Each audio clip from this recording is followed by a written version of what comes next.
The Technology Partnership and Dyson have got tremendous expertise in electronics and in medical device development. Where we have a core skill is producing fabricated components, and therefore the housing for this new ventilator is where JCB could really bring something special to the project.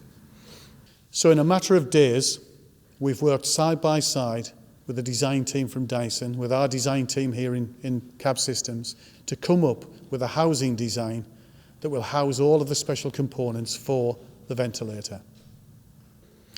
Well, this particular factory fell silent just over 2 weeks ago. Really tough. Demand dropped off due to the coronavirus, so we had to shut the plant down. What it means for this plant is fantastic. We can bring almost 50 people back.